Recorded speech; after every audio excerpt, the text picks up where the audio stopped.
Custom fender ba yan, boss? Paano ginawa? Yung fender na gamit natin, nabili ko lang ito sa may orange app. Kinat ko lang ng grinder tapos hinulmahan ko lang para kahit pa paano merong design. Tapos yung sobra, yun yung ginamit natin para sa rear fender. Sa bracket naman, bumili lang din ako sa online store ng 2mm na stainless steel.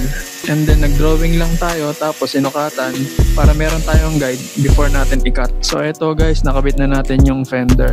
Ang kagandahan dito, hindi siya kinakalawang dahil ito ay stainless. Ito yung kinalabasan ng bracket na ginawa natin. Ang plano ko dito, pabubutasan ko ng 3 para meron siyang design. And then ito naman yung itsura niya sa may likod. Ganon din, pabubutasan din natin. So ayan guys, hindi na siya tiis pogi, mas may purpose na. Punta naman tayo sa likod. Ito yung kaputol sa ginawa natin na fender. O diba, napakinabangan pa natin. Yung before na gamit natin na fender is maiksi. So kapag tag-ulan, puro putik tayo sa likod. Hindi naman sa nag-iinarte tayo. Naiingit lang ako sa mga kasama natin mag-ride. Sila ang lilinis ng damit, samantalang ikaw puro putik. Wala, ginusto mo yan. Scrambler nga eh. Ayaw, di ma. So yun guys, sana nakatulong. Don't forget to like and follow.